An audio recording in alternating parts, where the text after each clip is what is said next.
Hello and welcome to Idea TV News Update. I am Cynthia Bassi. We begin with the headlines. NSIA Insurance hosts fitness party to promote employee wellness. Industrial engineers urged to apply technical skills in financial markets. And Film Lab Africa showcases creative power at Africa Summit 2025.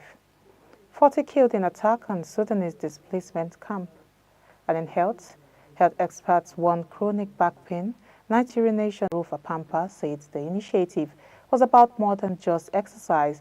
It was about fostering community immunity and encouraging a culture of health. Emphasizing the company's focus on internal engagement and staff well-being, he said the healthy team is a happy, high-performing team. The fitness party included professional-led stretching sections, on-site blood pressure checks, and interdepartmental challenges to boost camaraderie. NSIA Insurance, part of NSIA participations operating in 12 African countries, continues to offer comprehensive insurance solutions while investing in the health and happiness of its workforce.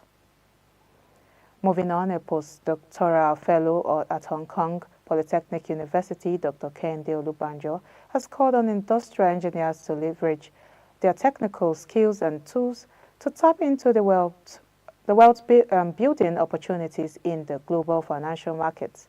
Speaking during the 35th online lecture of the University of Ibadan's Industrial and Production Engineering Alumni Association, Olubanjo said engineers can win big in the stock market by approaching it like a system of production, applying principles of optimization, forecasting, and data analytics. Drawing from his personal experience in Hong Kong's finance-dominated economy, Olubanjo explained how he began financial market research after being challenged by a supervisor seeking post-retirement income. He stressed the effectiveness of attention-based AI models, especially transformer architectures for predicting market indices like the S&P 500 and FTSE 100. According to him, these advanced machine learning tools offer state-of-the-art performance in stock forecasting, stock selection, and risk management. In her remarks, special guest Professor Mubo Shonibari of the Pan-African University of Life and Health Sciences praised the lecture's relevance, noting that finance and optimization apply across all fields. She urged engineers to shift from the shop floor to the trading floor by applying industrial engineers' principles beyond manufacturing. Olubanjo closed his presentation with a call to action. Moving on to other news, the British Council's Film Lab Africa, in partnership with the Sterling One Foundation, hosted an exclusive screening during the Africa Social Impact Summit 2025, highlighting the role of film and television in driving economic and cultural change. The side event brought together changemakers across sectors, showcasing how storytelling can elevate Africa's voice globally while fostering economic transformation and cultural preservation. British Council's Nigeria's Country Director, Donna McGowan, stressed the need to sustainable infrastructure investment and collaboration in the creative space. She noted that it's not just about discovering talent, but also creating systems that will last. Other key speakers, including Chikodi Onyemerela of the British Council and Sterling One Foundation CEO Olapeju Ibekwe, highlighted the industry's potential to create jobs, drive development, and strengthen local economies through long-term skill-based initiatives. Film Lab Africa, the Council's flagship program, is equipping emerging Nigerian filmmakers with the skills and networks needed to thrive locally and internationally. The screening at ASIS served not just a platform for showcasing talent, but as a reminder that creativity is more than culture, it is a catalyst for Africa's future. In other news, at least 40 people have been killed in a brutal assault on the Abu Shuk camp for displaced people in Sudan's Darfur region. The attack, reportedly carried out by the Rapid Support Forces RSF, targeted one of the largest camps housing over 200,000 civilians. Eyewitnesses and aid groups on the group say victims were shot inside their homes and in public spaces. The city of El Fasher, a key army stronghold nearby, also came under a heavy attack, marking another escalation in Sudan's 2-year civil war. The humanitarian toll is worsening, with the United Nations warning of imminent starvation in besieged areas. Satellite imagery analyzed by the Yale Humanitarian Research Lab shows a large RSF presence in the camp's northwest, suggesting the assaults came from that direction. The lab is also reviewing disturbing footage reportedly showing RSF fighters shooting at unarmed civilians and using ethnic slurs. The RSF, which has roots in the Janjaweed militia accused of genocide in the early 2000s, has faced renewed accusations of ethnic cleansing during this conflict.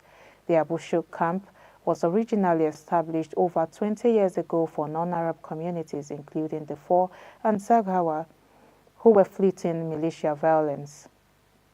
With Zaghawa fighters now reportedly joining the army's defense of El Fasher, analysts believe the RSF may be deliberately targeting Zaghawa civilians. Camps for displaced people have become frequent battlegrounds. In April, over 100 died in a similar attack on Zamzam camp.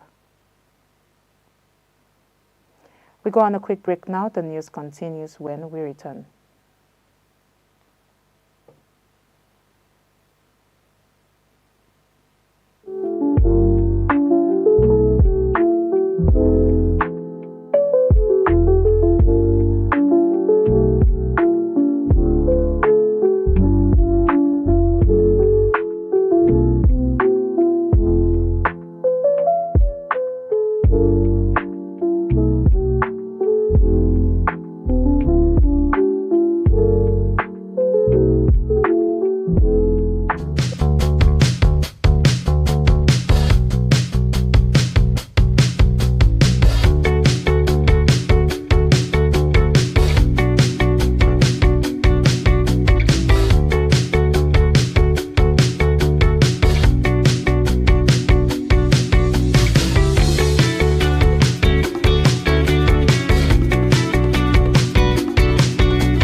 Welcome back. If you're just joining, this is Idea TV News Update. Now the rest of the news continues. Reproductive health experts are raising alarms over a growing trend of Nigerian men ignoring key early warning signs of prostate cancer, including frequent nighttime urination and chronic lower back pain. At a time when early detection is critical, doctors warn that these symptoms, while often dismissed as age-related, could point to life-threatening prostate cancer if left unchecked. Prostate cancer is one of the most common cancers among men, and if not diagnosed early, can spread to other parts of the body, significantly reducing chances of survival. Dr. Akenshola Akinde, a consultant obstetrician and former chairman of the Society of Gynecology and Obstetrics of Nigeria, noted that while such symptoms may also be linked to the beginning of prostate enlargement, they must be treated seriously. He urged men over 50, especially those of African descent, to undergo regular prostate-specific antigen tests. Dr. Akinde lamented the poor health-seeking behavior in Nigeria, where many men delay hospital visits until the disease reaches advanced stages, and called for improved access to radiotherapy across the country. Supporting this view, consultant urologist Dr.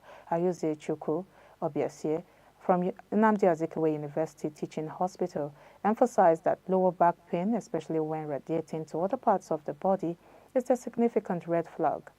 He highlighted the difficulty in urinating, urgency and frequent urination, particularly at night, as symptoms men often ignore.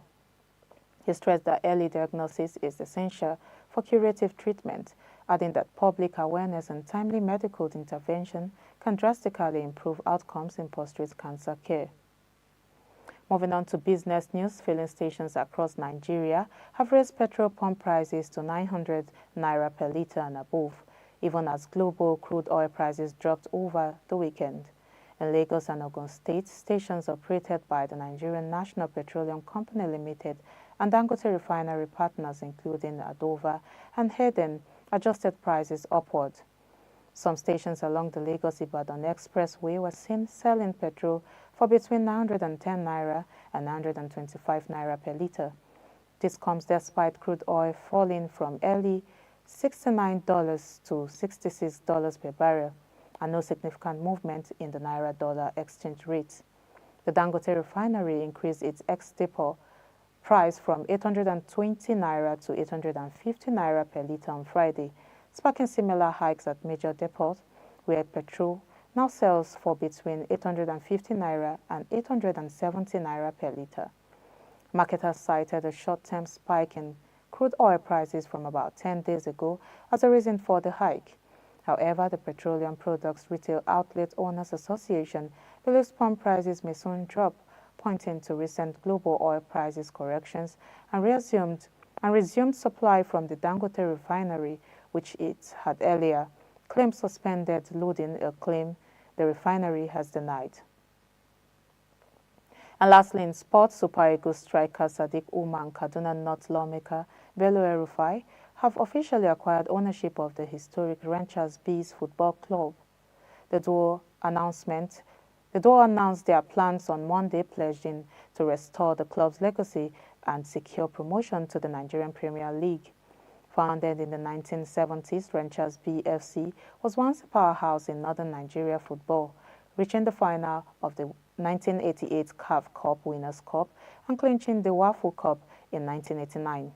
However, financial and administrative setbacks in recent years have left the club struggling in the lower tier Nigerian National League.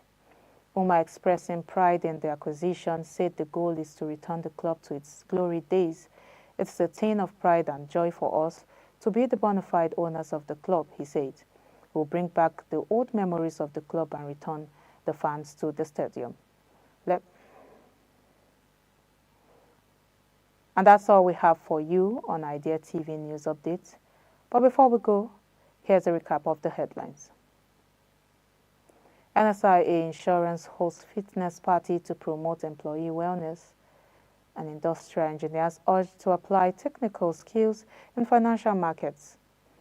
We also brought to you news that Film Lab Africa showcases creative power at Africa Summit 2025. 40 killed in attack on Sudanese displacement camp. In health experts warn chronic back pain, night urination may signal prostate cancer. And in business, petrol prices hit 900 naira per litre and above despite crude oil drop. And lastly, in sports, Super Eagles Umar and El-Rufai's son lead revival. Do not forget to follow us across all our social media platforms at Idea Television. I am Cynthia Bassi. Thank you for watching.